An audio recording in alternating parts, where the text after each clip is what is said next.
Te damos gracias por este día, Señor, te damos gracias por un día más de estudio, te damos gracias también por todas las bendiciones que tú nos das como miembros de la iglesia.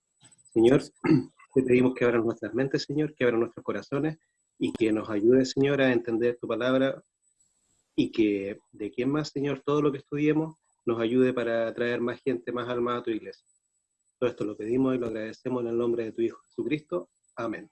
Amén. Bien, un feliz sábado para cada uno de ustedes, que Dios nos bendiga en este día. Cuando uno esperaba y se preparaba para ir al sábado, hoy día nos preparamos para vivir nuestro sábado en casa. Algunos salimos, ¿cierto? Hay algunas visitas que tenemos pendientes. Una forma diferente hoy día como guardamos el sábado, ¿no? Ya llegará el momento cuando nos abrazaremos. Yo en eso pienso mucho, en el día que las iglesias se abran y nos volvamos a reunir. Yo siento que va a ser muy emocionante. Yo me emociono ahora en pensar en eso, en lo emocionante que va a ser cuando nos abracemos nuevamente, cuando veamos a la gente ir a la iglesia. Y yo me imagino que algún milagro nosotros vamos a ver. Alguien que por primera vez va a entrar a la iglesia, alguien que escuchó, alguien que relacionó, alguien que va a volver. Yo siento que este momento es para que más de alguno va a volver después de ver las señales que estamos viendo. Vamos a Apocalipsis 13 y vamos a intentar terminar Apocalipsis 13 el día de hoy. ¿Ok? Y vamos a tratar de concentrarnos en la segunda parte de Apocalipsis 13. Hemos dicho que el capítulo 13 habla acerca del anticristo, ¿no? Y la gente habla acerca del anticristo en relación a Apocalipsis capítulo 13. El 13 es un número de la mala suerte para algunos. Antes hubo una película, Martes 13, y está asociado a Apocalipsis, ¿no? Mientras el mundo muestra al Apocalipsis que es como un libro maldito, nosotros sabemos que es un libro lleno de bendiciones, de promesa, de guía. La profecía, ¿cierto? Siempre fue traída con la intención de dirigir a su pueblo. Vimos que el capítulo 13 muestra la segunda parte de la persecución o la parte final de la persecución que va a ser el dragón. Yo me imagino que ustedes ya tienen identificadas algunas imágenes o símbolos o personajes. Me gustaría más que nosotros relacionemos con personajes en esta historia. El personaje principal por el lado de la maldad es el dragón. Y el dragón representa a Satanás. Y el cordero representa a Cristo. El capítulo 12 dice que han estado en batalla siempre, desde que se presentó el mal en el universo. Pero ahora nos trasladamos para el tiempo del fin. Y que en el tiempo del fin, el dragón, porque es el dragón, es Satanás, el que anda como león rugiente buscando a quien devorar. Es Satanás el que se disfraza como ángel de luz. Él es el enemigo, el acusador. Y él se vale de diferentes instrumentos para poder perseguir al pueblo del Señor. Y en el tiempo del fin se va a valer de dos aliados y que van prácticamente hasta el final, ¿no? Llegan prácticamente casi hasta el final estos dos aliados. Y estos dos aliados es la bestia que sale del mar y la bestia que sale de la tierra. Hemos hablado mucho acerca de la bestia que sale del mar, que representa al mismo cuerno pequeño que habla Daniel, al inicuo, que es cierto, está representado que el instrumento, que es un instrumento de Satanás, y ese instrumento, si nosotros lo podemos llamar, se llama el papado, o la Roma papal, o la Roma religiosa. ¿Ok? En el pasado, el Señor ha usado a otros instrumentos para perseguir al pueblo del Señor. Me gustaría si nosotros podemos ir a Primera de Reyes. Creo que Primera de Reyes nos va a servir como introducción a la parte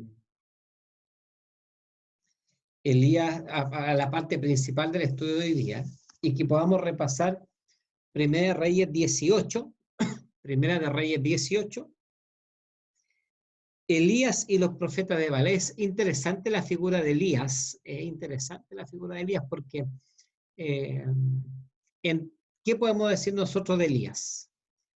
Fue un profeta que, ¿dónde hizo su trabajo? En Israel. Ustedes saben de que el pueblo, cuando hablamos ya de la monarquía, cuando se habla del pueblo de Israel en términos monárquicos, Israel estuvo unificado hasta Salomón. ¿Ya? Comenzó con Saúl, después viene el rey David, quizá la figura más importante de todos los reyes, tan importante que incluso a Cristo se le dio uno de los títulos hijo de David. Y luego viene su hijo Salomón. Salomón, es contradictoria la figura de Salomón porque nosotros hablamos de Salomón de un hombre sabio, pero sabio fue una parte de su historia, al principio de su reinado. Después hizo cosas atroces, y tanto así que hay una historia posterior después de la muerte que aparece. Porque fíjense que después que él muere, porque la vida de Salomón está marcada por una primera parte muy cercana a Dios cuando él pide cierta sabiduría, y parece que nosotros nos quedamos con eso, pero la mayor parte de su reinado fue bien malo. ¿Ya? Se casó con muchas mujeres, a sus mujeres que eran extranjeras y paganas le hizo templos, y las mujeres llevaron a que su corazón estuviese también, ¿cierto?, practicando algunos actos de paganismo. Otra cosa, y uno dice la última parte como que él se vuelve a Dios. Pero aquí hay una escena importante posterior a su muerte, cuando se juntan las 10 tribus del norte, las tribus del sur, Judá y Benjamín, perdón, Judá y Benjamín, y resulta, voy a hacer un paréntesis porque me acordé de algo. Claudio, si le pueden mandar quizá este link, a lo mejor se lo mandaste a Belén, y en una de esas mi mamá se podría estar vía Belén conectando también. Se me fue ese porque no está conmigo ahora. Entonces, vuelvo a Salomón. Cuando cuando él muere, aparece su hijo Roboam, ¿no? Y Roboam es el sucesor de Salomón. Pero aparece un personaje que se llama Jeroboam, y Jeroboam había sido cierto nombre militar, y él en representación de las 10 tribus van a conversar con Roboam y le dicen, mira, nosotros estamos dispuestos a rendirte pleitesía, a reconocerte como nuestro rey, pero baja un poquitito la carga, porque tu padre, refiriéndose a Salomón, la carga de Salomón que nos impuso fue fuerte. Nos trató con látigo. Si tú bajas la carga, nosotros te vamos a ser leales. Y Roboam le dice algo así, ¿no? Dice, mira, déjenme consultar con mis asesores y les contesto. Y en eso, que conversa con sus asesores, los más viejitos, los más ancianos, los ancianos le dicen, mira, efectivamente, con ellos, bajen un poquitito la carga y ellos te van a rendir pleitesía y te van a obedecer. Y listo, lo escuchó. Y después fue a escuchar a los jóvenes, a sus amigos, a los asesores jóvenes. Y los asesores jóvenes le recomendaron todo lo contrario. No, mira, si tu papá lo estaba todo con látigo, tú hácelo con escorpiones. Y esa respuesta le da a Jeroboam y a los representantes de las 10 tribus. Y desde ese momento, finalmente, las 10 tribus se separan, eligen a sus propios reyes, no por la línea divina de Judá, porque Judá está en el reino del sur. Las 10 tribus del norte se llaman Israel, y las 2 tribus del sur se llaman Judá. ¿Cuál fue mejor? Mejor decir cuál fue menos malo, ¿no? Porque fueron malos, ambos, Judá e Israel, pero el que fue más malo fue Israel. Elías, ¿dónde hizo su ministerio? En Israel. Y así como se levantaban reyes en diferentes dinastías, en el norte y en el sur, en Israel o en Judá, habían diferentes profetas que eran enviados a diferentes partes. Elías fue enviado como profeta a Israel, al norte. E Isaías, por ejemplo, hizo su ministerio en el sur. Jeremías también, Ezequiel también. Y hay reyes, como dije, en el norte, en el sur, en Israel y en Judá. Como dije, hasta Salomón estuvo unificado. A partir de Roboam y Jorobán se dividen, y Israel por un lado, Judá por el otro lado.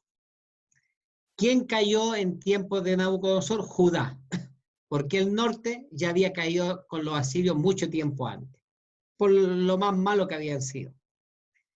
Roberto, Y dentro, ¿sí? yo creo que muy bueno el resumen que tú estás haciendo, y yo creo que en esta parte cabe también recordar el origen de los samaritanos, que es muy importante, digamos, porque de ahí en adelante los samaritanos cobran un rol bastante importante en la Biblia. Y los samaritanos corresponden a cuando fue invadido el reino del norte, Israel, ¿cierto? Fueron deportados, pero algunas mujeres quedaron en Israel, y los asirios que invadieron tomaron muchas de esas mujeres, y por eso nace, digamos, de esta unión los samaritanos. Tanto así, digamos, que ellos también hablaban de manera distinta y no podían pronunciar las mismas palabras de la misma forma que lo pronunciaban los hebreos. Y las rivalidades eran muy importantes con el pueblo judío, porque ellos fueron los primeros, antes que el Reino del Sur, en introducir más aún el paganismo, y tenían un sistema de culto distinto. Después se fueron acercando y tenían una discusión respecto a cuál era el verdadero monte donde se debería adorar a Dios. Y hasta el día de hoy persisten esas diferencias, ¿cierto? Para el pueblo judío, que en Jerusalén es la ciudad santa, ¿cierto? Y para la parte que los herederos del norte, los del samaritano, que hoy día es Cisjordania, tienen su sistema de culto en un monte, digamos, que es el monte en Cisjordania. Claro, muchas gracias, Arturo. Y nos encontramos con esta figura en tiempos del rey Acab, un rey muy malo, un rey judío, israelita, que se casa con una mujer pagana, con Jezabel. La mujer, Jezabel fue tremenda, ¿no? ¿Por qué mencionamos esto? Porque esta historia está asociada a los tiempos del fin. Mira, Jezabel era la mujer dominante, ¿no? Y eso que era pagana. Ella tenía sus propios ídolos, tenía sus sacerdotes, hacía Baal, su dios Baal también. Y Acab, que era el rey que tendría que tener, no sé, pues él llevar la vida espiritual, nunca se tenía que haber casado con esta mujer. ¿Sabe con quién es contemporáneo? Mira, me estoy acordando de esto. El rey Acab es contemporáneo de Josafat, y Acab tuvo la posibilidad de redimirse, porque incluso Josafat lo ayudó en batallas, ¿no? Ustedes pueden repasar esa historia. Josafat, este tremendo rey de Judá, el que proclamó ayuno cuando las naciones, ¿cierto?, vinieron en contra de él. Y aquí aparece una figura importante, que es Elías. Dice el versículo 20, entonces Acab convocó a todos los hijos de Israel y reunió a los profetas en el monte Carmelo. ¿Dónde estáis leyendo, Roberto? Primera Reyes 18:20. Gracias, gracias. Primera de Reyes 18:20. Entonces Acab convocó a todos los hijos de Israel y reunió a los profetas en el monte Carmelo. Versículo 21, y acercándose a todo el pueblo, dijo: ¿hasta cuándo claudicaréis vosotros entre estos dos pensamientos? Si Jehová es Dios, seguidle, y si Baal, ir en pos de él. Y el pueblo no respondió palabra. Y Elías volvió a decir al pueblo: solo yo he quedado profeta de Jehová, más de los profetas de Baal hay 450 hombres. Dénsenos pues 2 bueyes y escojan ellos uno y córtenlo en pedazos y pónganlo sobre la leña, pero no pongan fuego debajo, y yo prepararé el otro buey y lo pondré sobre la leña, y ningún fuego pondré debajo. Invocad luego vosotros el nombre de vuestros dioses, y yo invocaré el nombre de Jehová, y el Dios que respondiere por medio de fuego, ese sea Dios. Y todo el pueblo respondió diciendo: bien dicho. Ojo con esta expresión, esta es una de las expresiones que no importa este relato. Dice: el Dios que respondiere por medio de fuego, ese Dios, ese sea Dios. Fíjense que el fuego es una señal divina, ¿no? Yo les quiero preguntar a ustedes, ¿en qué momento hay manifestaciones de fuego? Aparte de esta, ¿no? Asociada a Dios, al Dios verdadero. Les pregunto a ustedes. Cuando iban huyendo del Éxodo, la columna de fuego que separaba al pueblo de Israel de los egipcios. Después en el monte Sinaí, cierto, Dios se manifestó como forma de fuego. Antes a Moisés, la llama de la zarza ardiente. En el Pentecostés, el descenso de la paloma y las llamas de fuego. O sea, hay muchas imágenes asociadas al fuego en relación a la divinidad. Exacto. En el santuario, cuando se consumían los sacrificios. Sí, muchas gracias, muy bien. El fuego es una señal de la divinidad y principalmente del Espíritu Santo. ¿Ya? Y aquí Elías dice algo tremendo, ¿no? Dice: y el Dios que respondiere por medio de fuego, ese sea Dios. ¿Y por qué? Me voy a adelantar un poquito a lo que viene después. Cuando hablamos de la segunda bestia, la que sale de la tierra, dice que una de las señales que va a hacer descender, ¿qué cosa? Fuego del cielo. Y resulta que aquí nosotros, los que conocemos, yo creo que todos ustedes conocen la historia posterior de cómo viene esta historia, dice que los profetas no lograron que descendiera fuego, pero en el tiempo del fin, dice que la segunda bestia, una de sus señales va a ser ¿qué cosa? Sí va a hacer descender fuego y la gente va a ver fuego. Versículo 25, sigo en 1 Corintios 18. Entonces Elías dio a los profetas de Baal: escogíos un buey y preparadlo vosotros primero, pues que sois los más, e invocad el nombre de vuestros dioses, mas no pongáis fuego debajo. Y ellos tomaron el buey que les fue dado y lo prepararon e invocaron el nombre de Baal desde la mañana hasta el mediodía, diciendo: Baal, respóndenos. Pero no había voz ni quien respondiese. Entre tanto ellos andaban saltando cerca del altar que habían hecho. Y aconteció al mediodía que Elías se burlaba de ellos, diciendo: gritad en alta voz, porque Dios es. Quizá está meditando, o tienen algún trabajo, o va de camino, tal vez duerme y hay que despertar. ¿Se imaginan que aquí Satanás, de forma milagrosa, hubiese hecho descender fuego? ¿Qué creen ustedes que hubiese pasado con el pueblo? Porque fíjense, cuando Elías dice lo siguiente: ¿hasta cuándo claudicaréis vosotros entre dos pensamientos? Si Jehová es Dios, seguidle, y si Baal, id en pos de él. ¿Y cuál fue la respuesta del Señor? Leí el versículo 21. ¿Cuál fue la respuesta del pueblo?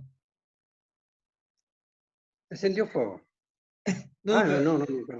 Dice, y el pueblo no respondió palabra alguna. Oiga, qué tremendo. O sea, ¿qué nos está diciendo en otras cosas? ¿Qué hubiese querido el pueblo? ¿Qué es lo que hubiese querido el pueblo? Aparentemente. ¿Seguir a quién?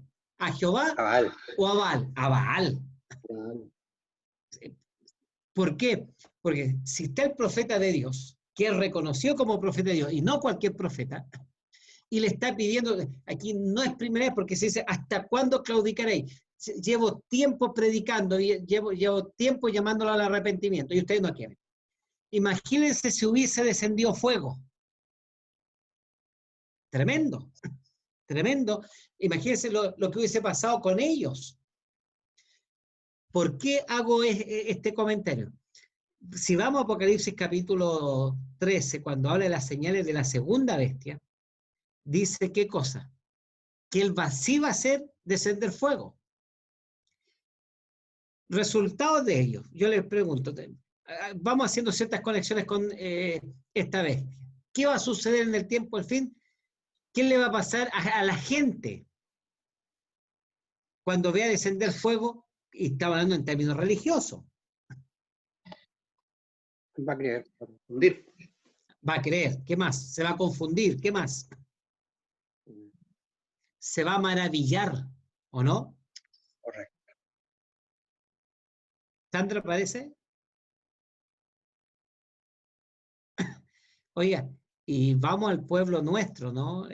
¿Cuántos de nosotros va a pensar que nosotros que somos una iglesia, que estamos apagados, que no estamos predicando, que donde sí debiese descender el fuego del Espíritu Santo en la venida poderosa de la lluvia tardía, pero como nosotros estamos fríos o tibios, imagínense cuántos de nosotros, ¿qué van a hacer? Quizás pueblo del Señor también van a ser engañados, ¿no? Dice que van a ser engañados incluso los escogidos. ¿Cuántos de nosotros vamos a ir detrás de esas señales? Por eso cuando el Señor en Mateo 24 dice, ¿qué cosa? Cuidado, ¿no? Dentro de las señales del tiempo del fin, que más recalca, cuidado con que no seamos engañados, de los falsos profetas, que vendrán en su nombre, falsos cristos. Entonces, volviendo a esta escena, estuvieron todo el día los profetas intentando que descendiese fuego desde lo alto, y la gente expectante, la gente esperando el fuego, más de los, yo creo, más que de la gente de Baal, que los profetas, que el profeta verdadero. Y estamos hablando del pueblo de Israel. Versículo 27, 28. Y ellos clamaban a grandes voces y se sajaban con cuchillo y con lancetas conforme a su costumbre hasta chorrear la sangre sobre ellos. Pasó el mediodía y ellos siguieron gritando frenéticamente hasta la hora de ofrecerse el sacrificio, pero no hubo ninguna voz ni quien respondiese ni escuchase. Entonces dijo Elías a todo el pueblo, acercaos a mí, y todo el pueblo se le acercó y él arregló el altar de Jehová, que estaba arruinado. Claro, nosotros, si yo me quedo pegado en esta frase, ese versículo da para un sermón. ¿Cuántos de nuestros altares personales están arruinados? Mientras el altar de Satanás estaba ordenadito, porque fíjense, Baal era el dios principal de Jezabel. Jezabel lo introdujo en el pueblo de Israel y la gente seguía. O sea, el pueblo de Israel, ¿hacia dónde acudió? Solo decir eso, ¿no? ¿Cuántos de nuestros altares están arruinados? Porque nosotros no tomamos la Biblia, porque nosotros no oramos, porque nosotros no nos humillamos delante de Dios. Mucho de nuestra vida espiritual está muerta. Somos, como el Señor, como Jesús le dijo a los fariseos, sepulcros blanqueados. Externamente podemos parecer cristianos. A los ojos de los hermanos podemos engañar cómo está nuestra vida espiritual.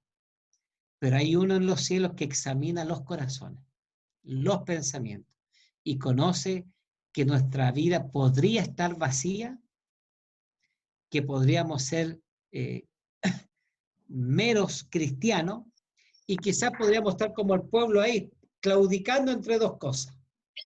Ojo con respecto cuando estudiemos la iglesia, al pueblo del último tiempo, ¿qué se les dice a la iglesia de la Odisea? Son tibios.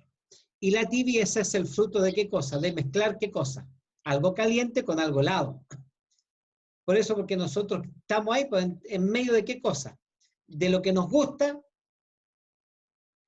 y de las cosas del Señor. Ahí estamos. Nos gustan las cosas de la iglesia, maravilloso. pero también nos gusta el mundo. Ojo con ese versículo, ¿no? Y todo el pueblo se le acercó y él arregló el altar de Jehová que estaba arruinado. Y tomando Elías 12 piedras conforme al número de las tribus de los hijos de Jacob, al cual había sido dada palabra de Jehová diciendo: Israel será tu nombre, edificó con las piedras un altar en el nombre de Jehová. Después hizo una zanja alrededor del altar en que cupieran 2 medidas de grano. Preparó luego la leña y cortó el buey en pedazos y lo puso sobre la leña. Y dijo: llenad 4 cántaros de agua y derramadla sobre el holocausto y sobre la leña. Y dijo: hacerlo otra vez. Y otra vez lo hicieron. Dijo: hacerlo la tercera vez. Lo hicieron la tercera vez. De manera que el agua corría alrededor del altar y también se había llenado de agua la zanja.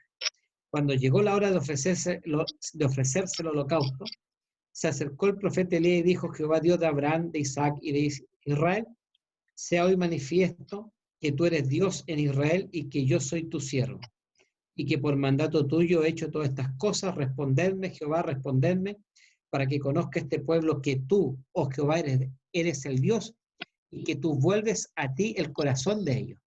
Entonces cayó fuego de Jehová y consumió el holocausto, la leña, las piedras y el polvo, y aún lamió el agua que estaba en la zanja. Viéndolo todo el pueblo, se postraron y dijeron: Jehová es el Dios, Jehová es el Dios. Entonces Elías les dijo: prended a los profetas de Baal para que no escape ninguno. Y ellos los prendieron y los llevó Elías al arroyo de Sison y allí los degolló.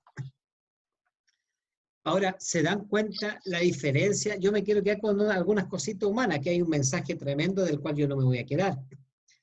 Pero ustedes saben qué fue lo que hizo la diferencia al pueblo.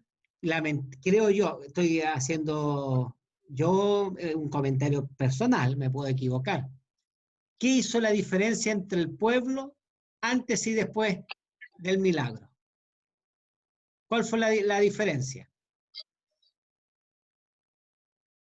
Una pista: no fue Dios.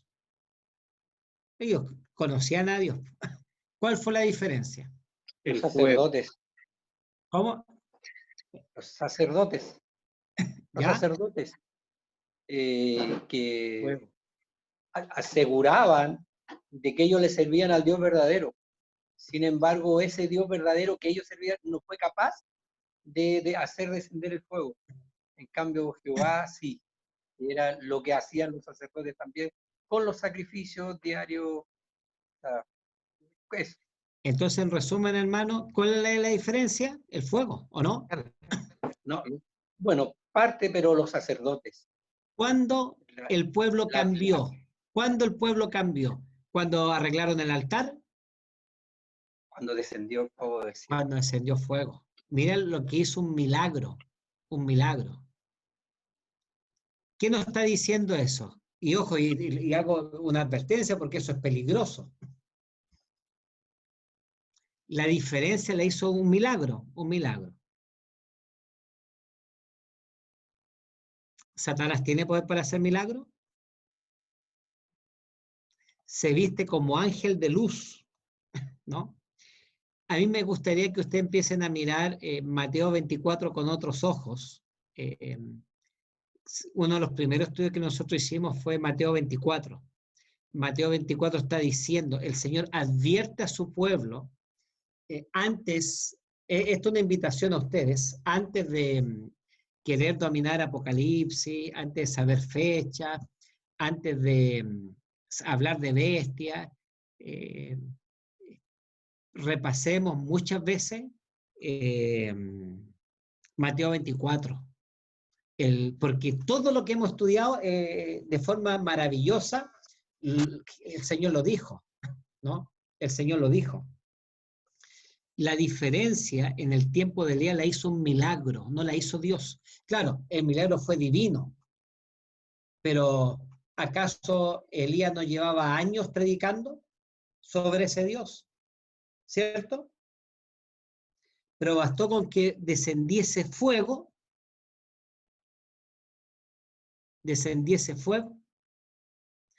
Por eso, ¿cierto? Cuando en tiempos de Cristo, ¿se acuerdan que él acusó a fariseos y a mucha gente porque ellos pedían señal. Haz una señal y nosotros vamos a creer. Y dicen, no, no les vamos a dar ninguna señal, solo la señal de Jonás. Entonces, bienaventurados aquellos que no viendo creen, ¿no? Eso es lo que es creer por fe. Ahora, ¿por qué fue interesante que nosotros estudiásemos a Elías? Porque Elías es una figura especial. Alguien puede leer Malaquías 4:5. Si me equivoco, podría ser el 6, el 7, pero parece que es Malaquías 4:5. Malaquías 4:5.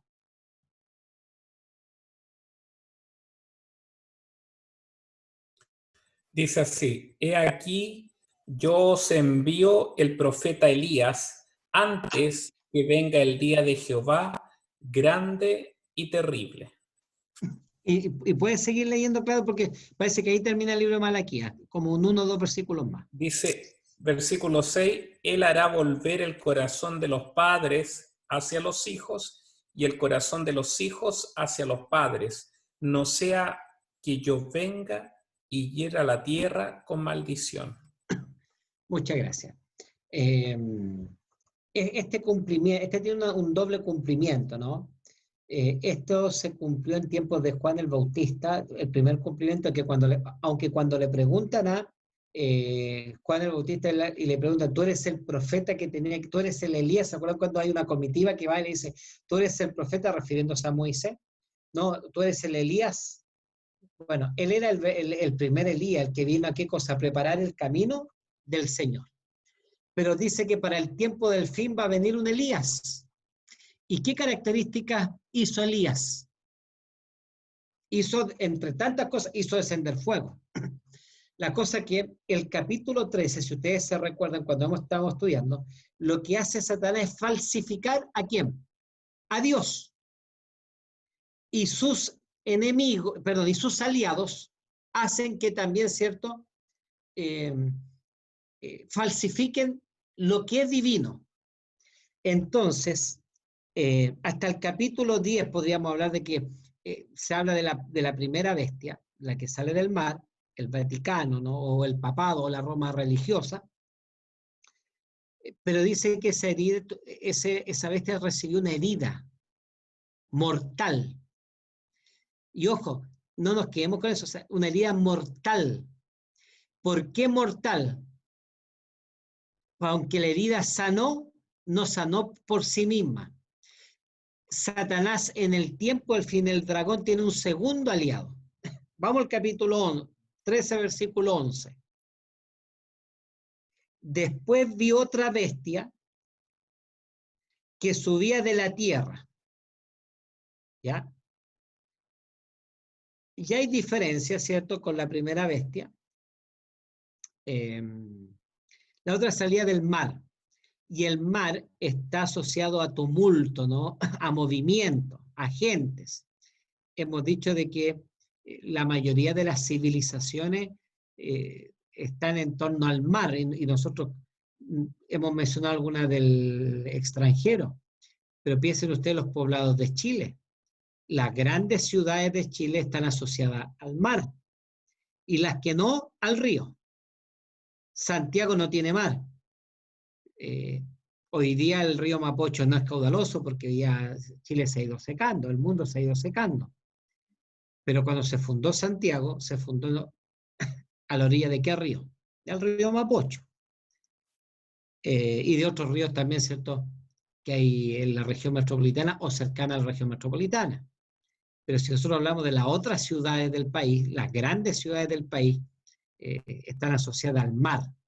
Entonces, las primeras bestias están asociadas todas a mar, todas a mar o agua. Pero resulta que esta bestia sale de la tierra, ¿no? Después vi otra bestia que subía de la tierra, ya vamos a decir algunas cositas con respecto a eso. Tenía 2 cuernos semejantes a los de un cordero, pero hablaba como dragón. En su primera parte aparece una figura religiosa, o mansa, o buena, ¿no? Dice que dice que esta bestia, dice, se paró, después vio otra bestia que subía de la tierra, tenía 2 cuernos semejantes a los de un cordero, pero hablaba como un dragón. Históricamente, nosotros, no voy a saltar algunas cositas, nosotros históricamente como iglesia, identificó a esta bestia con Estados Unidos, ¿ya? Y dentro de lo acertado que fueron nuestros pronósticos, cuando digo nosotros, de nuestros profetas, especialmente de Ellen White, que ella tempranamente reconoció a esta bestia, y aquí hay una prueba de su... una de las pruebas que ella tiene, ¿cierto?, de ser profeta verdadera, lo dijo cuando Estados Unidos no era potencia, ¿ya? Lo dijo cuando, piense usted que la Primera Guerra Mundial empezó, si mal no recuerdo, el año 1914, terminó el año 1918, ¿no? El año 1917 estuvo la Revolución Rusa, donde se impuso el comunismo allá. El año 1918 termina la Primera Guerra Mundial, donde Estados Unidos apenas tuvo una muy leve participación, casi nula, cuando las grandes potencias eran Alemania, Italia, Francia, Inglaterra, el ejército prusiano, ¿no? Austria o el imperio austrohúngaro, pero resulta que Estados Unidos el año 2018 no era... Y Ellen White lo dijo muchos años antes, ¿no? Lo identificó. Ahora, ¿por qué nosotros identificamos eso? ¿Por qué nosotros tenemos eso? Porque tempranamente nuestros pioneros lo identificaron. Uriah Smith, que fue el primer teólogo o el primer pastor o el primer estudioso de Apocalipsis, y que él escribió un libro. Yo he tenido ese librito, eso es un tratado chiquitito, no es un tamaño. El libro él hizo un comentario sobre Daniel y de Apocalipsis, fueron nuestros primeros tratados. Alex Iturra, mi amigo Alex, tiene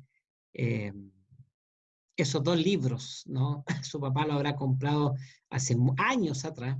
Como yo quisiera robárselo, mi hermano. Como yo quisiera tener esos 2 libritos en mi poder, porque es como es un tesoro para mí, es un tesoro. He podido leer, tomarlo en mi mano, esos 2 libros de Uriah Smith. Es cierto que después de más de 170 años hay visiones de Apocalipsis y de Daniel que nosotros ya no seguimos, ¿no? Porque nosotros creemos la luz progresiva en que nuestros intérpretes de la Biblia, nuestros eruditos, han ido encontrando una luz que nuestros pioneros no la vieron. Pero Uriah Smith reconoce también a Estados Unidos como esta bestia. Ellen White también la relaciona con esta bestia, la menciona, la compara y dice que es Estados Unidos. Hay otros teólogos no adventistas que también lo dicen. Ahora dice, después vi otra bestia que subía de la tierra. Y aquí hay una conexión con el capítulo. ¿Alguien puede leer Apocalipsis 12:16? Apocalipsis 12:16.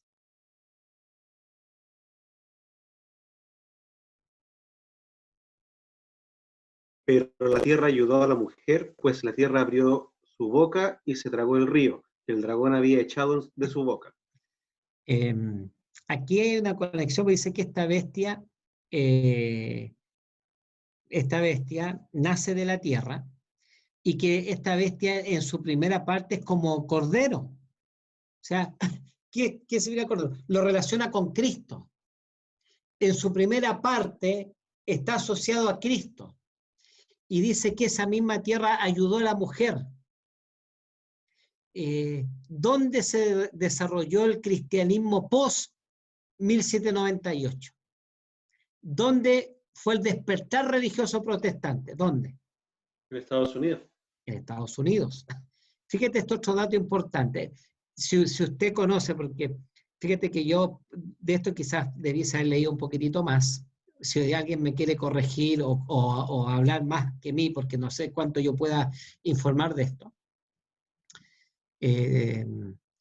El barco Mayflower, creo que así se llamaba, el barco que viajó desde Inglaterra, creo que fue el año 1620, por ahí por el año 1620, cuando trajo cerca de 100 de los padres peregrinos. Los padres peregrinos era un movimiento religioso. Si alguien quiere por ahí buscar, googlear padres peregrinos, Mayflower, el año 1620 viajó un barco, les costó salir para acá, y trajo más o menos como 100 colonos, ¿no? Que venían escapando de qué cosa, de las persecuciones religiosas que había en Europa, de la persecución del imperio papal, ¿no? Y también, ¿cierto?, los padres peregrinos intentaron ir, creo que a Holanda fue el primer país donde ellos huyeron, pero finalmente consiguen, ¿cierto?, este barco Mayflower y se vienen ¿a dónde? A Estados Unidos. Viajan a Estados Unidos.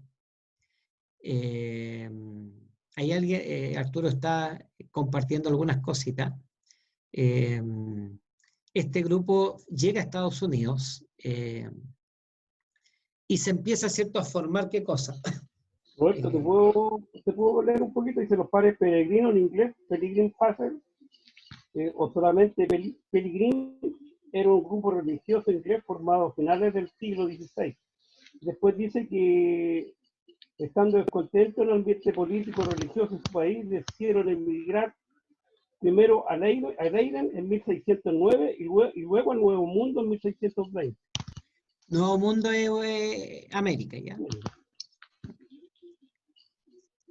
¿Algo más, Carlito? Eso es Ya, lo que, muchas lo gracias. que encontré.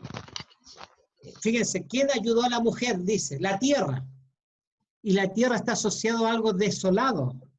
Y Estados Unidos, aunque tiene grandes reservas naturales, es desértico y más encima no tenía mucha población. La población que habían eran diferentes pueblos indígenas, ¿no?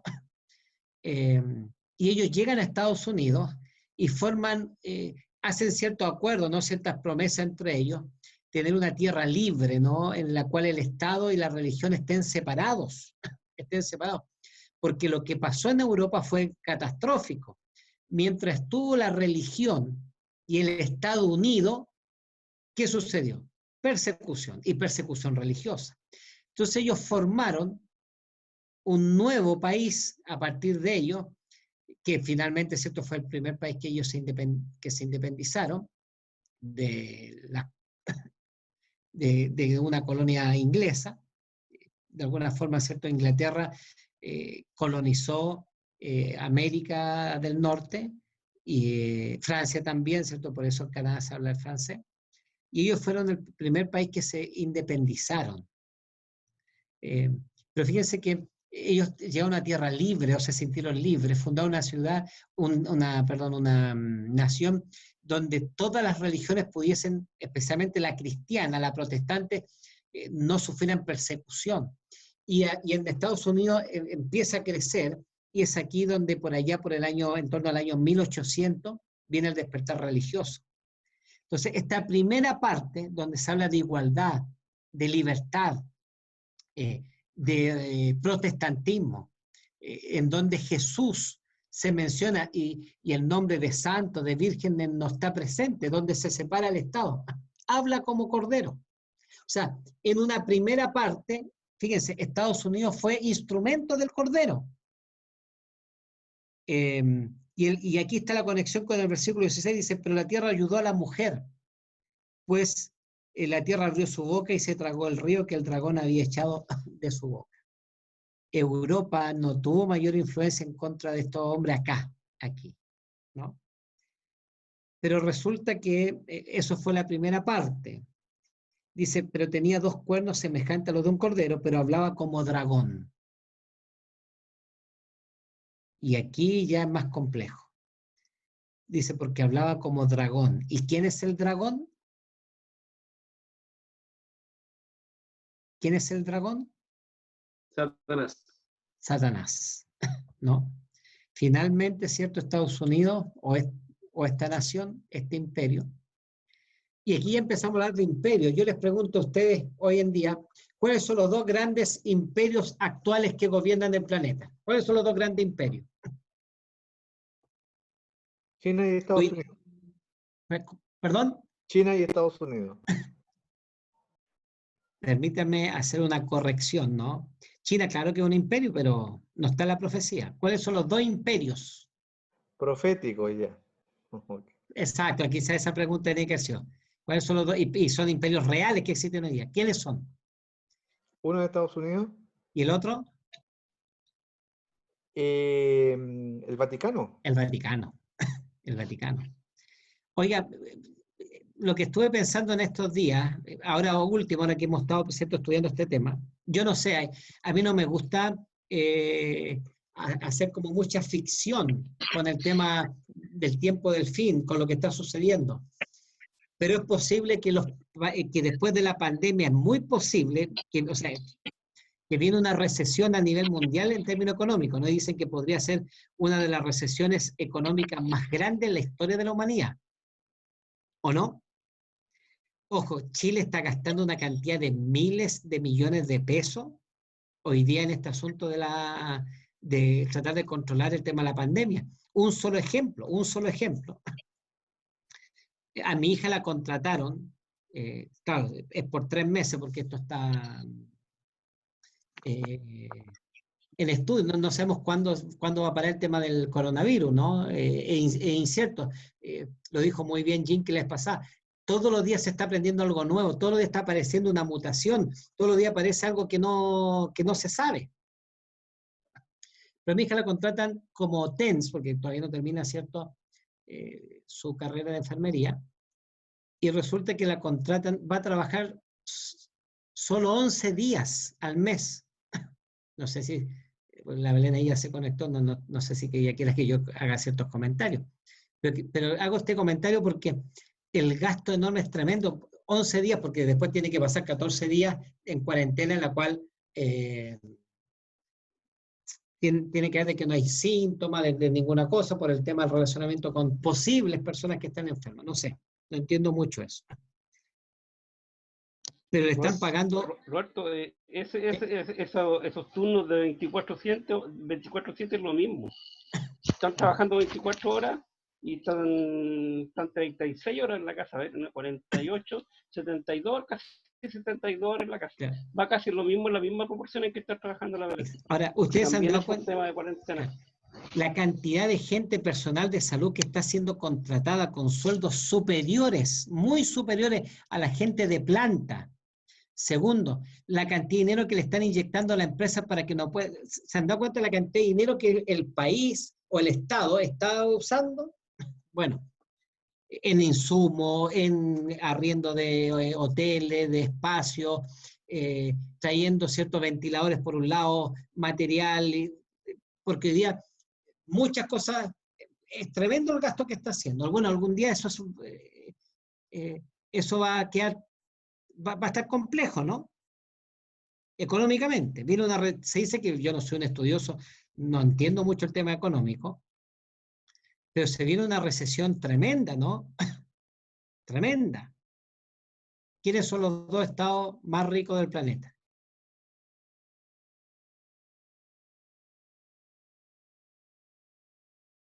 ¿Quiénes son? El Vaticano es uno.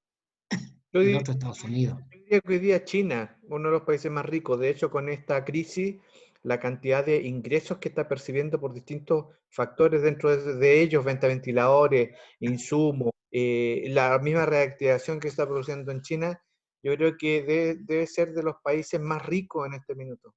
Pero ustedes se dieron cuenta cuando Estados Unidos les prohibió solamente un tema de comunicaciones, cuando no le iba a permitir, por eso yo soy muy ignorante del tema tecnológico, pero Estados Unidos hizo algo con respecto a Huawei y puso en jaque a China. Leía un reportaje de una entrevista que le hacían al que se ganó el premio Nobel por haber descubierto el tema del SIDA, no sé, algo así, que dijo, este fue un virus que fue inventado en laboratorio, que no es un tema que sale de los animales ahí en Chile. Imagínense lo que alguien hizo para qué cosa. hace un tiempo atrás, cuando había un problema económico, un economista dijo algo así, ¿no? Dice, cuando Estados Unidos, ojo, cuando Estados Unidos estornuda, se resfría todo el mundo, ¿no? ¿Quién es el que más dinero presta a los otros países? ¿Con qué país el mundo está más endeudado? Con Estados Unidos. Entonces, hoy día, fíjense cómo se va configurando este tema de la...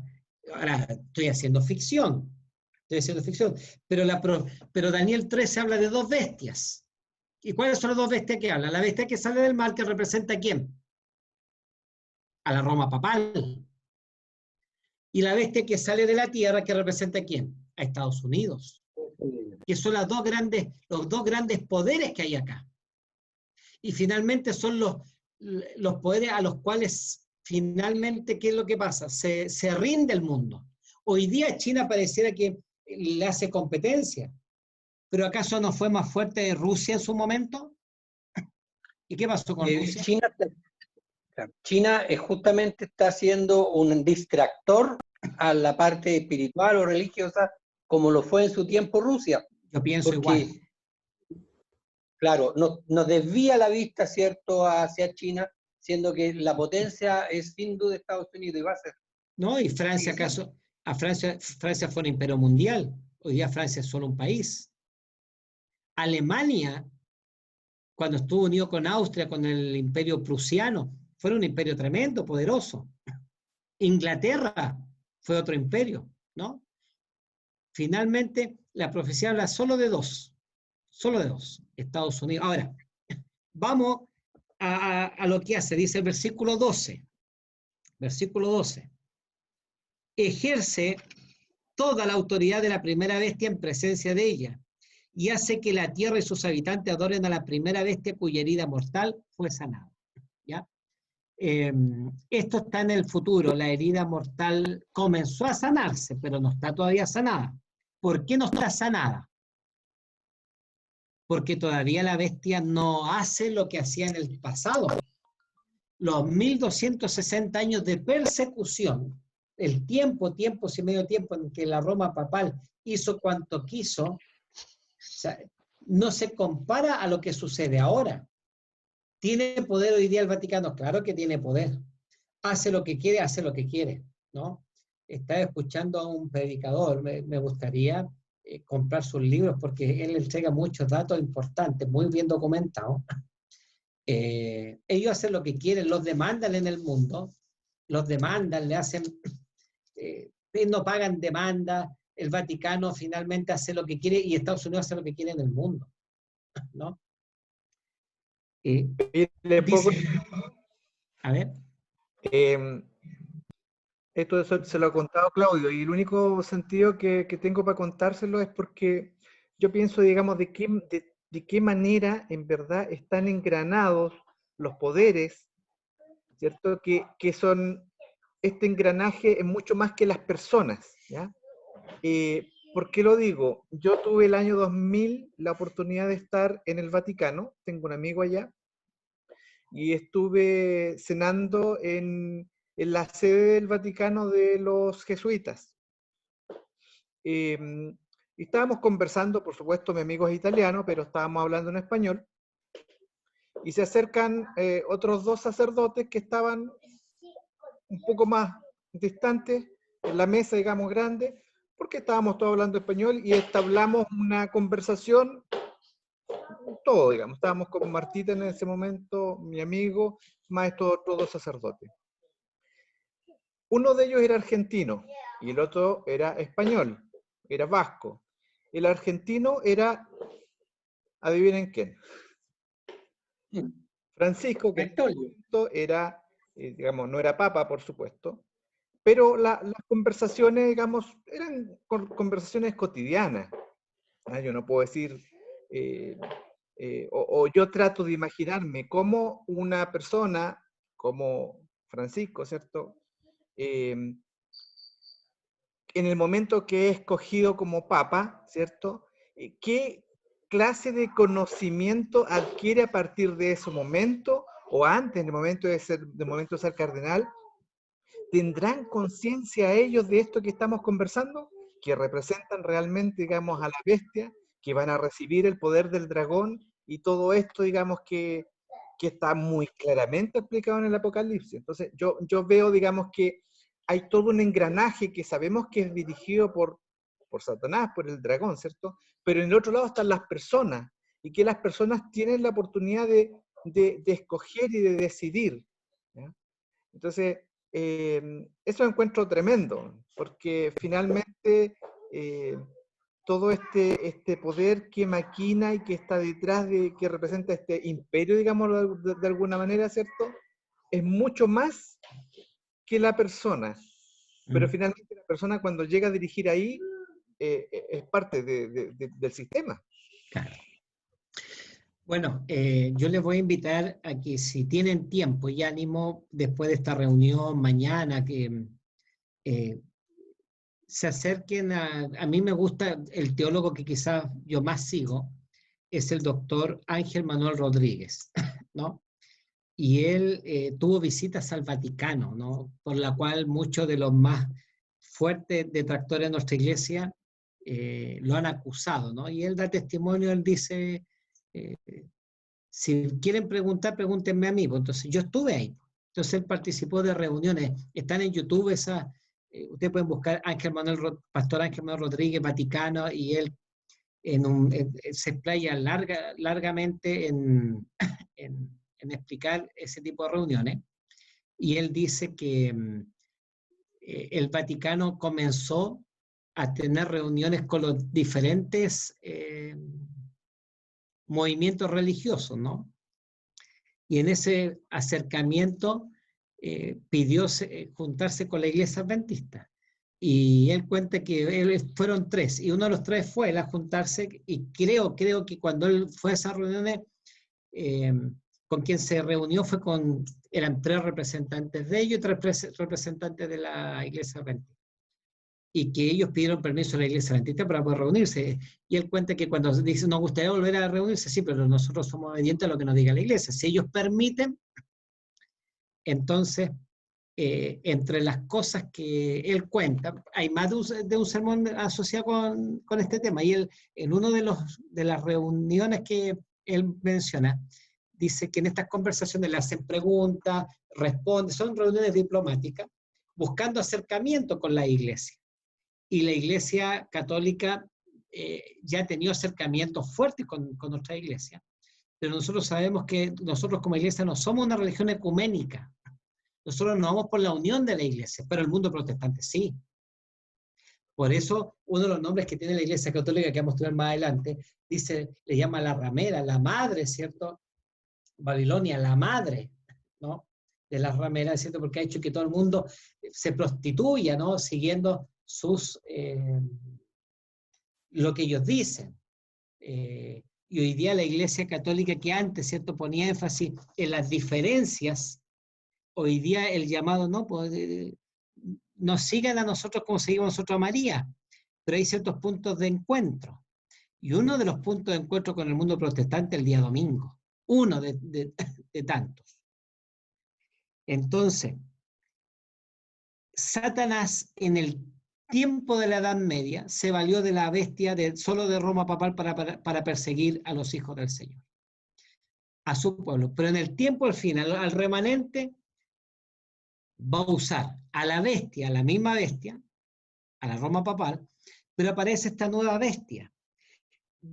Y veamos algunas características, dice en el versículo 13. También hace grandes señales, estoy en el versículo 13.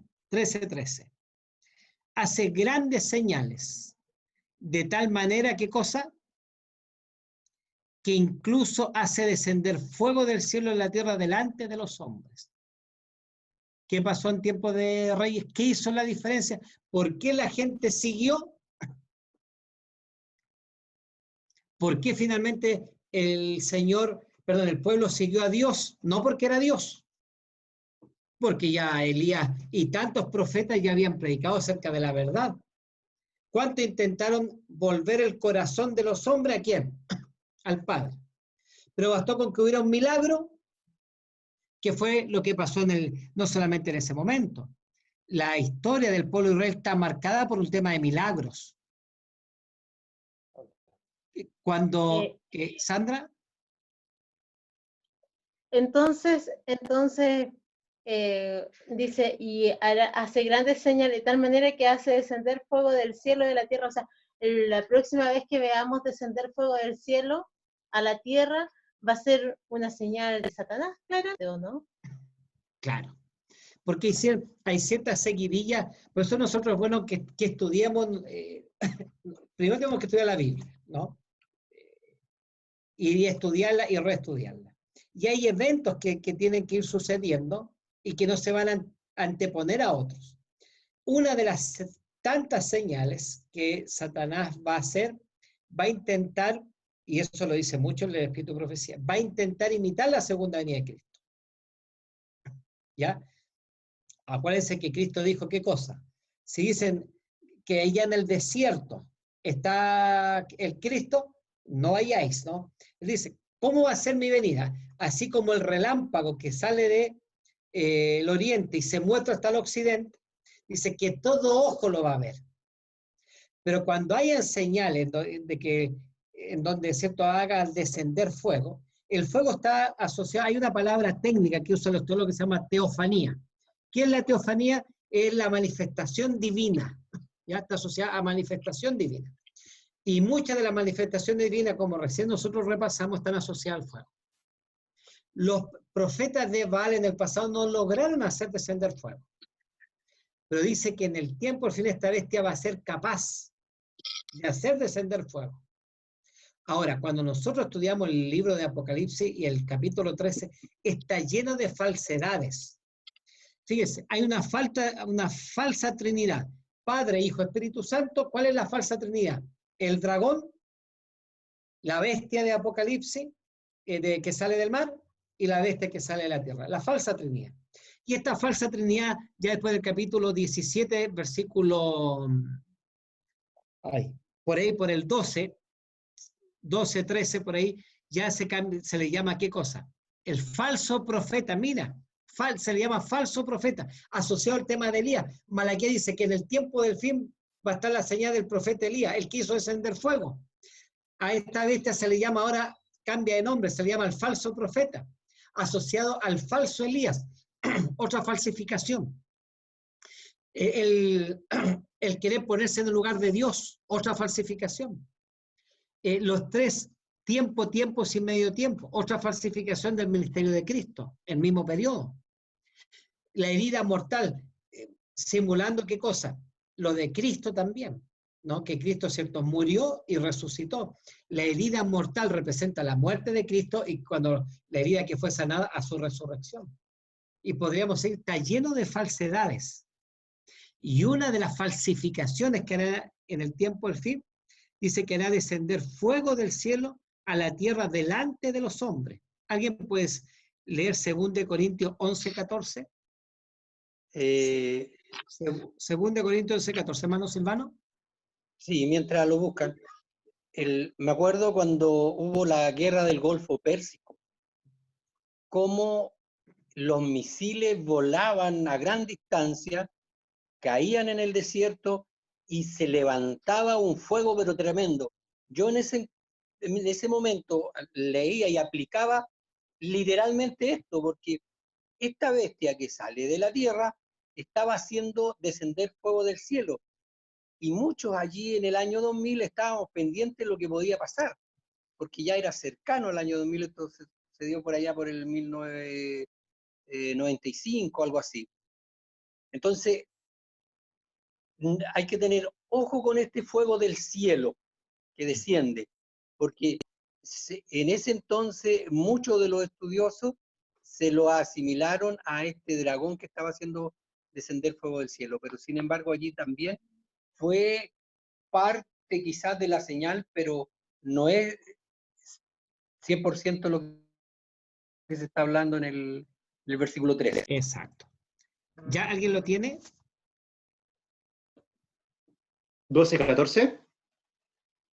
12:14, a ver qué dice 12:14. No. perdón, 2 Corintios 11, 14. 11, 14. Ya. Y esto no es sorprendente porque el mismo Satanás se disfraza de ángel de luz. Entonces, aquí nosotros tenemos que tener cuidado. ¿Por qué razón? Porque, ¿qué es lo que sucede en esto? Satanás tiene poder para hacer milagros, para hacer señales prodigiosas. El mismo Señor Jesucristo, ¿qué fue lo que dijo? Dice que van a ser engañados incluso los escogidos. Por eso en Mateo 24 le pone tanto énfasis a qué cosa.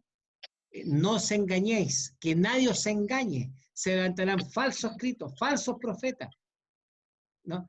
Entonces, una de las manifestaciones que va a hacer descender fuego es otra falsificación, tanto de la venida del Señor como de aquel profeta Elías, cuando dice Malaquías, en aquel tiempo se levantará ¿quién? El profeta Elías. Versículo 14, engaña a los habitantes de la tierra con las señales que se le ha permitido hacer en presencia de la bestia, diciendo a los habitantes de la tierra que le hagan una imagen a la bestia que fue herida de espada y revivió. Se le permitió infundir aliento a la imagen de la bestia para que la imagen hablara e hiciera matar a todo lo que a todo el que no la adora, y hacía que a todos, pequeños y grandes, ricos y pobres, libres y esclavos, se les pusiera una marca en la mano derecha, en la frente, y que ninguno pudiera comprar ni vender, sino el que tuviera la marca o el nombre de la bestia, o el número de su nombre. Aquí hay sabiduría, el que tiene entendimiento cuenta el número de la bestia, pues el número de hombre, y su número es 666. Voy a terminar diciendo lo siguiente, dos cosas. Lo primero que voy a decir que es muy probable que ya mañana hagamos la conexión con el capítulo 14. Dice que en el tiempo del fin van a haber señales distintivas del pueblo del Señor. Dice que la señal del pueblo del Señor son sus mandamientos. Dice que el remanente son aquellos que guardan los mandamientos de Dios y tienen el testimonio de Jesucristo. Pero el mundo cristiano también cree en el Señor. El mundo protestante también cree en la palabra del Señor. También guarda los mandamientos a su manera, pero los guarda. ¿Cuál es la gran diferencia? El sábado. Y aquí viene una señal importante para el pueblo del Señor, porque dentro de las cosas importantes que el pueblo tiene que estar atento y que nosotros por mucho tiempo hemos predicado, es lo que está asociado a la señal del domingo o la ley dominical, ¿no?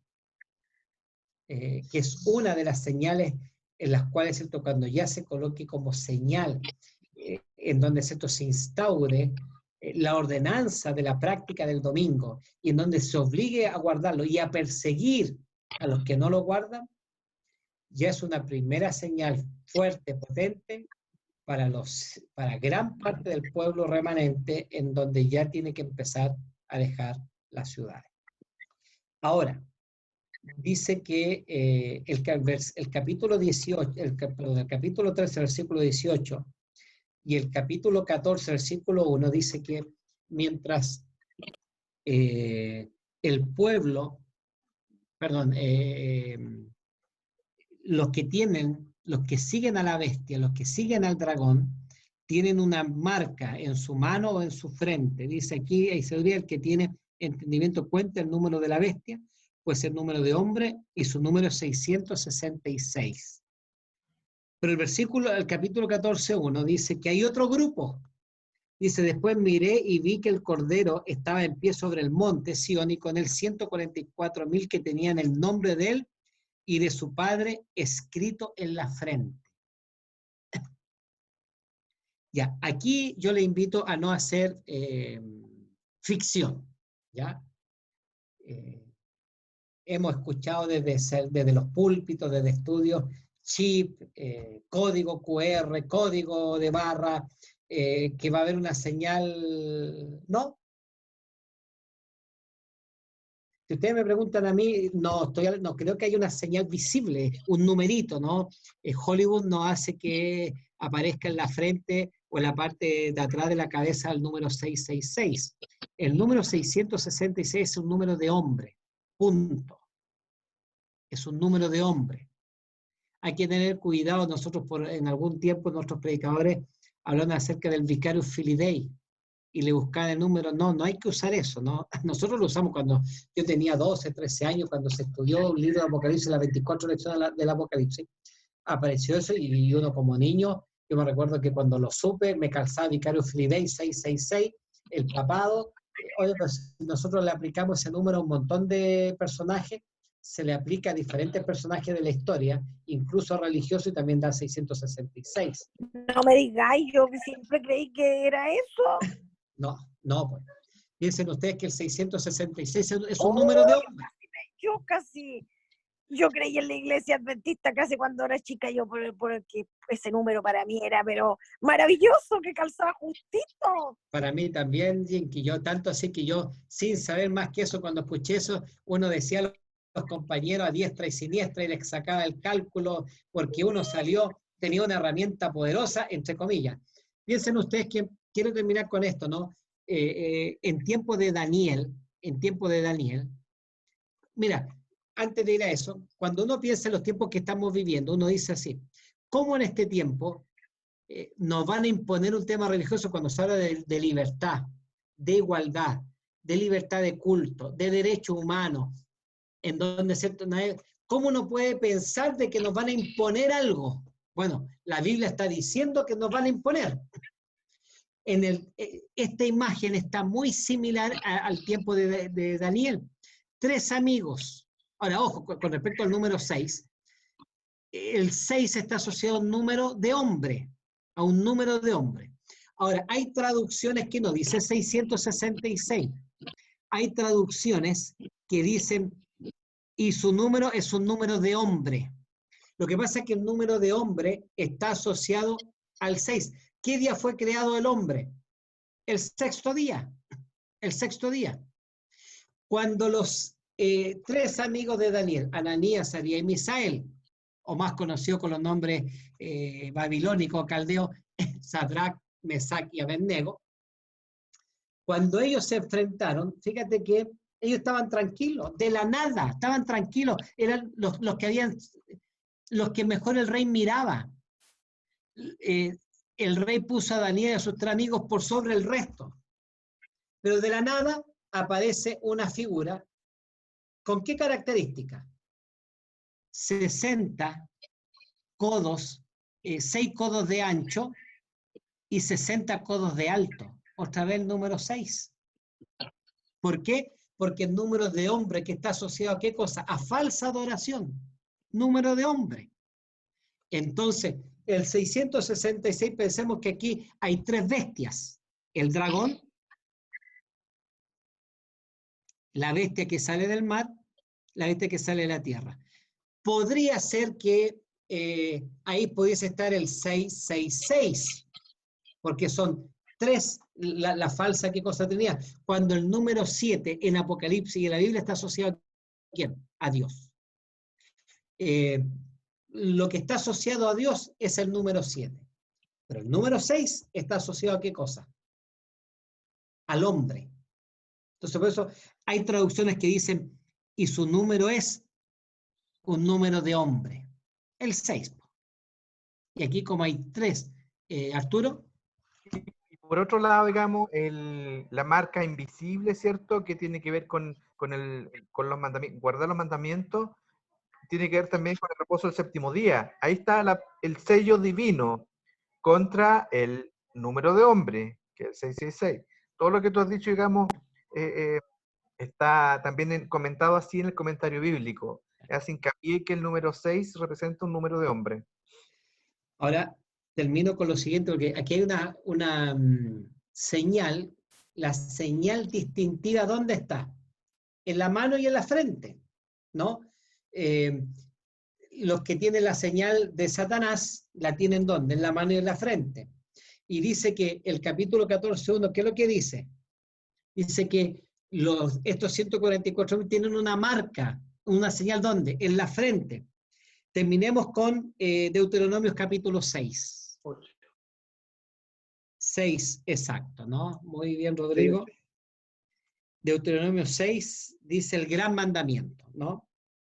Y fíjate que lo que está antes, recuerden que los capítulos, en la Biblia cuando se escribió no tenía qué cosa, ni capítulo, ni título, ni siquiera tenía coma, ¿no? No tenía puntos, no tenía, sino que es más, la Biblia hebrea fue escrita sin vocales, solo con consonantes. Pero resulta que los que leían la Biblia sabían muy bien qué vocales estaban asociadas a eso. Una escritura, por eso digo, que la Biblia haya llegado a nosotros es un milagro, solo un milagro divino. Y que se mantenga después de tanto tiempo, y que fue escrita por diferentes hombres, y que produzca lo que produce. Por eso, antes de leer, de leer ese versículo y terminar con ese, Hebreos, espero encontrarlo rapidito, Hebreos, cuando dice Hebreos 4:12, dice Hebreos 4:12, porque la palabra de Dios es viva y eficaz y más cortante que toda espada de dos filos y penetra hasta partir el alma y el espíritu, los coyunturas y los tuétanos, y diciendo los pensamientos y la intención del corazón. Lo que la palabra del Señor es capaz de hacer hoy día, 6.000 años después de la creación del hombre. La palabra del Señor sigue teniendo vida, es viva y eficaz. Ahora, Deuteronomio 6 dice así: estos pues son los mandamientos, estatutos y decretos que Jehová vuestro Dios mandó. ¿Cuáles? ¿Por qué se llama Deuteronomio este libro? Porque se vuelve a repetir por segunda vez la ley del Señor. En el capítulo 5 está el terror del pueblo, lo que sucedió. Y aquí Moisés dice: estos pues son los mandamientos, estatutos y decretos que Jehová vuestro Dios mandó que os enseñase, para que los pongáis por obra en la tierra a la cual pasáis vosotros para tomarla, para que temas a Jehová tu Dios, guardando todos sus estatutos y sus mandamientos que yo te mando, tú, tu hijo y el hijo de tu hijo, todos los días de tu vida, para que tus días sean prolongados. Oye pues, oh Israel, y cuida de ponerlos por obra, para que te vaya bien en la tierra que fluye leche y miel. Yo multipliquéis como te ha dicho Jehová, el Dios de tus padres. Oye Israel, Jehová nuestro Dios, Jehová uno es. Y amarás a Jehová tu Dios de todo tu corazón y de toda tu alma y con todas tus fuerzas. Mira, los que piensan que es el nuevo mandamiento, no es ningún nuevo mandamiento. Ya lo había dicho Moisés. Y estas palabras que yo te mando, ¿cuáles? Los 10 mandamientos.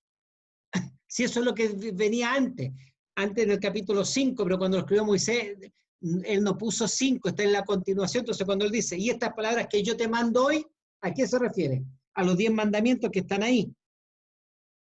Las repetirás a tus hijos y hablarás de ellas estando en tu casa y estando por el camino y al acostarte y cuando te levantes. Versículo 8.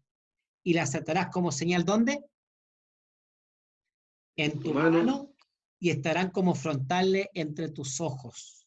Y las escribirás en los postes de tu casa y en tus puertas. Yo les invito a que volvamos a edificar el altar del Señor en nuestras vidas, ¿no? Que no nos dejemos llevar por señales, ¿no? Es peligroso el tema de las señales, de los milagros, de las manifestaciones. Cuando al Señor le pidieron, hazte una señal y vamos a creer, dijo, no. ¿No? Cuando Tomás, el discípulo, necesitó, dice, si yo no veo las marcas en la mano, en el costado, el Señor dijo, bienaventurados aquellos que crean sin ver. Nosotros creemos en el Señor, ¿por qué?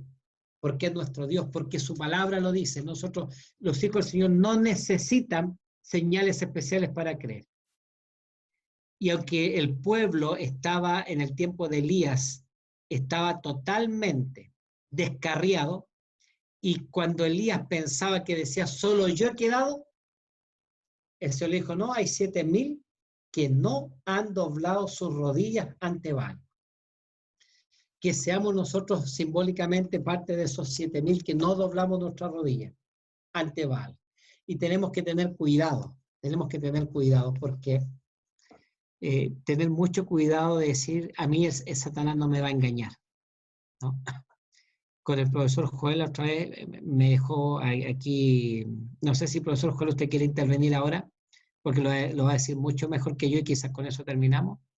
Cuando el profesor Joel compartía conmigo la experiencia de Pedro, cuando íbamos a Santiago, profe, no sé si usted se acuerda, Cuando Pedro, usted lo va a decir mejor si es que quiere intervenir, cuando le decía, no, si yo no te voy a entregar, yo no te voy a traicionar.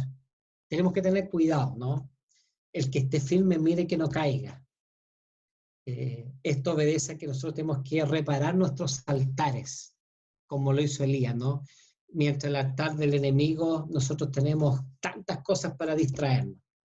Y la Biblia la tomamos el día sábado, la Biblia, ahí está un poquitito polvorienta, los libros del Espíritu de Profecía, los tenemos como adorno para decir hoy que tengo libros, y a veces tenemos libros hasta cerrados, ¿no? Hasta con el plástico. Dedicarle tiempo a la oración, dedicarle tiempo a relacionarnos con el Espíritu Santo. Reparemos nuestro altar para que cuando venga el engañador nos pille a nosotros como, nos pille atentos, nos pille ciertos preparados y podamos nosotros decirle al enemigo, así como le dijo Cristo, con un escrito está, ¿no? Te contesto un poquitito eso, Sandra, ¿no?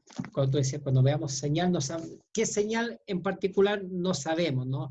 Quizá empezar a decir es hacer tanta fantasía, pero cuando Satanás fue a atacar a Cristo al desierto, él pudo identificarlo, y con un escrito está. ¿Profe Joel, alguna palabra? No, lo que usted dijo, profe, o sea, ese día conversábamos dos cosas. Ambas son reales. La primera es que Satanás, Jesús le decía a Pedro, como quien lo sabe todo, por supuesto, Satanás ha pedido permiso para zarandearlos a ustedes, le decía Jesús. Y yo estoy orando por ti para que tu fe no falte.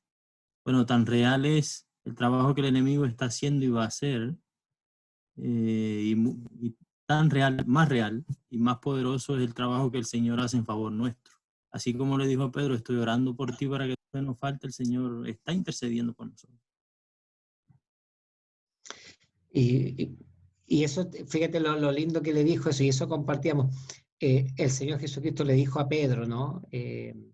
Yo estoy orando por ti para que tu fe no falte. Y ojo con eso, ¿no? Lo escuché hace poquitito, no me acuerdo quién, no sé si alguno de ustedes o en algún sermón, lo escuché, decía que se nos recomienda, lo voy a leer, ¿no? Y discúlpenme si me excedí en el tiempo, pero tenemos que reparar nuestros altares. Cada uno sabe lo que tiene que reparar, no preocuparnos, no que alguien le diga al esposo, a la esposa, al hijo, mira, este sermón era para ti, no, o esto lo que está diciendo es para nosotros. Fíjense lo que dice la recomendación. Sería bueno que cada día dedicásemos 1 hora de reflexión. Yo como pura jalea nomás, o muera, como quiera. Claudito Manrique, ahí está, él lo puso en silencio. Dice, sería bueno que cada día dedicásemos 1 hora de reflexión a la contemplación de la vida de Cristo. Mira el consejo que da el deseo de la gente en la página 63. Sería bueno que que cada día dedicásemos al menos 1 hora. Y lo que le dijo Cristo a los discípulos cuando pidió que velasen con él, ¿qué les dijo? Ni siquiera han podido velar, ¿cuántos? 1 hora. Bueno, hagamos de nuestra relación con el Señor algo constante. Aprendamos a dedicarle más tiempo a las cosas del Señor yo no le estoy dando palo a usted, me estoy dando palo a mí, ¿no? Yo ocupo a veces tanto tiempo en cosas secundarias y menos que secundarias, ¿no? ¿Cuánto tiempo le podemos dedicar a una serie, a una película, a un evento deportivo? A hacer tantas cosas que nos gustan y a reparar el altar, ¿no? Nosotros somos el Elías, me faltó quizá eso decir. La iglesia adventista, nosotros somos el Elías de este tiempo, que tenemos que predicar y hacer volver el rostro de los hijos a los padres. Y en específico, hacer que vuelvan, ¿cierto?, aquellas ovejas que están en otro redil, al redil del Señor. Que Dios nos bendiga, ¿no? Ha sido para mí muy lindo una vez más haber estudiado con ustedes, pero especialmente el forzarme a tener tele apagada o no estar preocupado de aquello y de poder estudiar junto con ustedes. Que Dios nos ayude. Que Dios nos ayude porque esto no es con fuerza humana, sino con fuerza, solo con fuerza divina.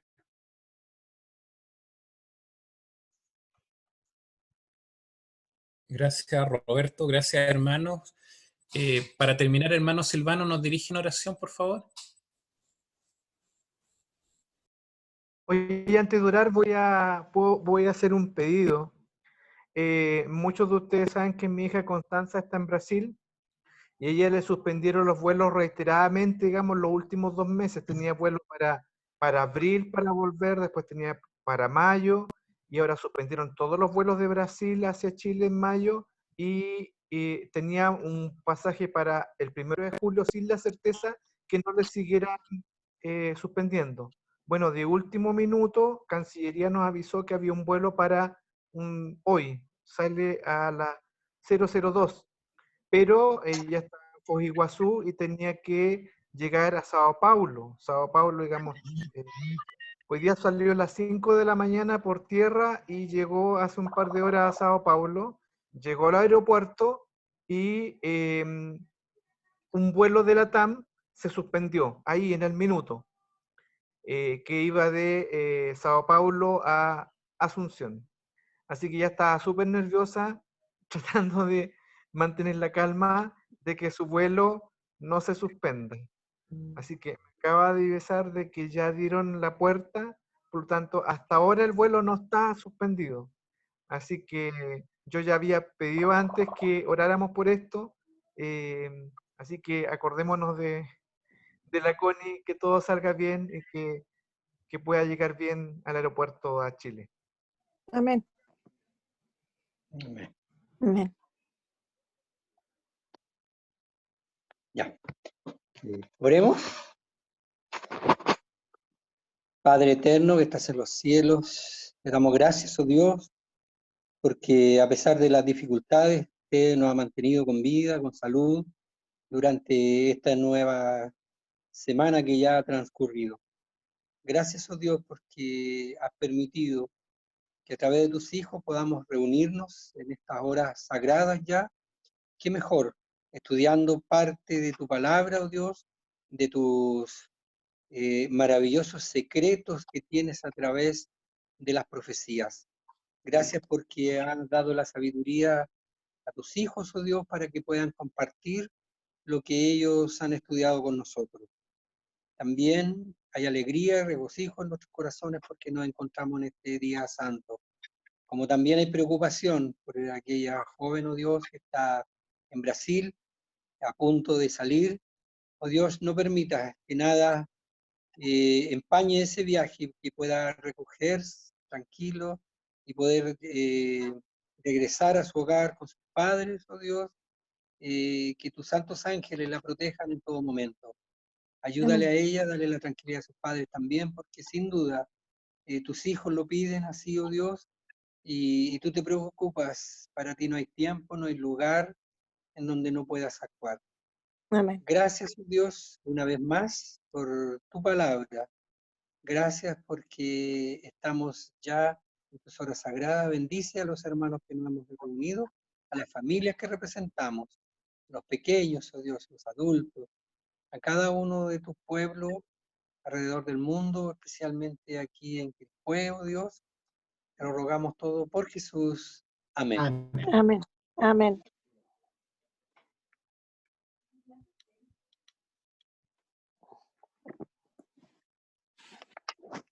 ¿Mañana a qué hora? A las 8 mañana nos vemos. Dios quiere ya, a las 8. Ya, y vamos a seguir con Apocalipsis 14.